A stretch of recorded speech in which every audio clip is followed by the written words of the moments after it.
In this video, I'm going to be showing you how I tore into a wall to create a built-in cubby. I did this project in my bathroom, but the same steps can be taken in any wall in order to create a beautiful storage spot. Let's go ahead and get started. The first thing to note is this wall I'm using is non-load bearing. It's just a partition wall between the bathtub and the toilet. Also, since the shower is separate, I figured there was no plumbing above the tub that would be in my way, other than a vent tube, which I'll get into later. All that to say, I recommend doing this project in a space that looks like the inside of the wall will be relatively empty. To get started, I first figured out where I wanted the cubby to be. I used a level to draw some lines that would put it in line with the floating shelves I built in my last video. Then I used a stud finder to locate the studs in the wall. Now the easiest thing to do would be to build a vertical cabinet in between the studs and never have to touch them. However, I wasn't a fan of that arrangement. I really wanted something horizontal. The only problem with that is it means I would have to cut into the studs. In my situation, this isn't a problem because this isn't load bearing, so I marched forward with my plan. With the placement laid out, I next cut into the drywall, which is a pretty intimidating step to start. Yeah, let's just go for it.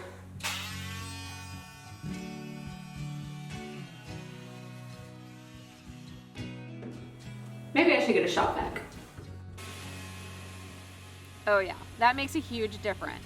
I grabbed not only my shop vac, but also my ISO tins, as this is a very noisy step, especially in this small space. They actually make a drywall saw that you can use for this step, but since I have a multi-tool, I went with that. It will drastically speed up the process if you have one around. I would go over my pencil mark and score a line, just to first establish where the cut needed to be, so that next I could make another pass but deepen it until I felt the blade punch through the back. To keep the dust down, you can see that I just dragged the shop vac along with my cut. Once it was cut all the way through on all sides, I cut the top right corner out so that I could create some sort of handhold for pulling the piece out.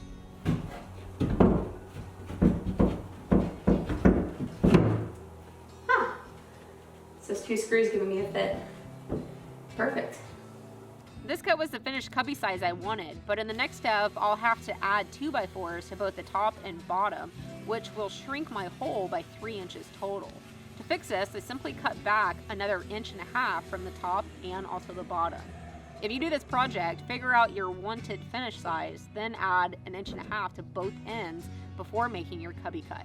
Now this next step you're going to be able to completely skip if you're not working around a tub. But let me explain this PVC pipe you see in my wall. This is something called a vent tube, and it's just an empty piece of PVC pipe that goes up to the attic, connects to the other plumbing systems from the house, and then goes up to the attic. Its sole purpose is to let air into the system to allow your plumbing to drain. I was hoping it would be tucked off to the right and out of the way, but since it's right in my way, I had to either reroute it or shorten it. I decided to shorten it.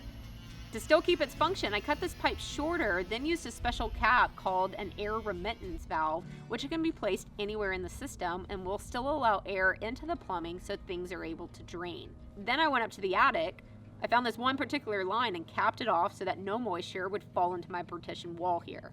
I didn't have enough room on the front to work on this valve, so instead I cut a small access on the back side to do this work. After attaching the valve, I placed a grate on the toilet side so that it could be accessed later. Then I carried on the tub side with my project. With the plumbing removed, next I worked on cutting the studs out. I used a combination of a sawzall with a short blade on it and a multi-tool.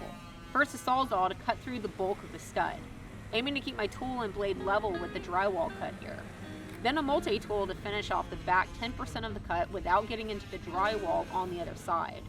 It is a little bit of a pain because of the screws coming in from the drywall on the other side, but it did work eventually. Next I cut some 2x4s to length and attached them to the studs in the wall. This is where I'm sure I'm going to get some complaints.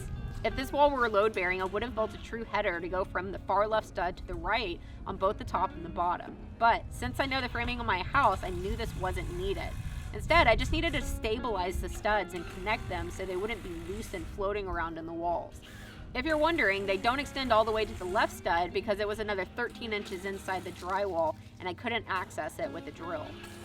Okay, with that framed out, now it was time to head to the shop and start building the cubby that will fit inside it.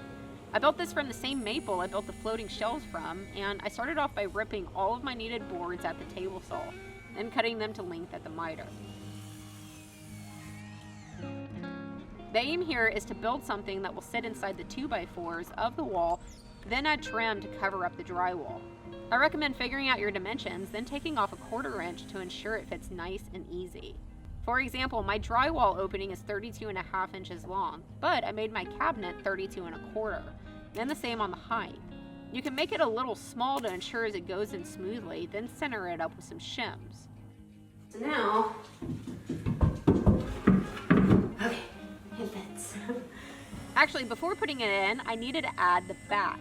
You can go with any material of your choice here, but I cut up some masonite strips in my shop, then used a router to bevel both edges. This way, after painting and attaching to the back side of the cabinet, it looks like paneling, which just gives this cubby some texture.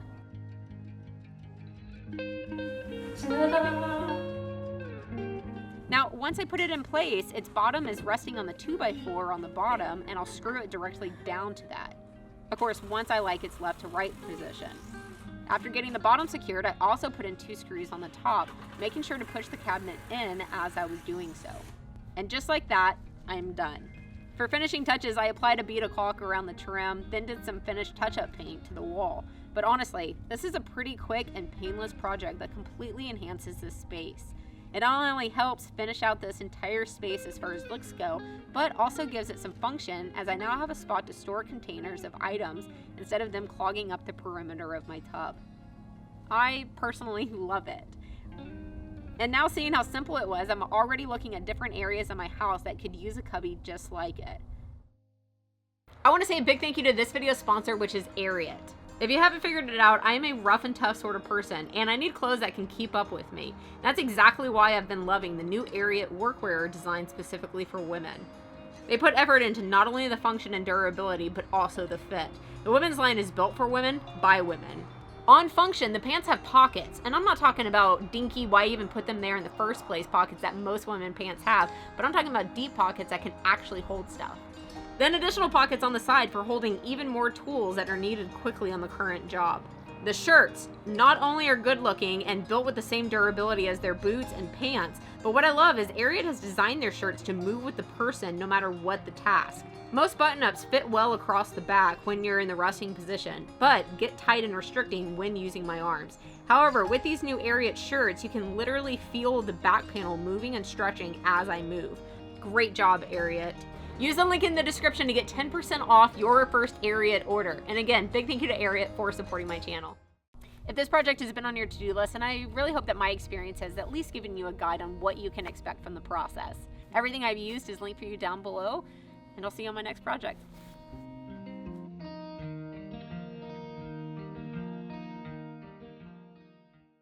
If you have been wanting to make a rocking chair, then I have templates for this design right here. Or if you go to my website, I have templates for tons of other projects as well.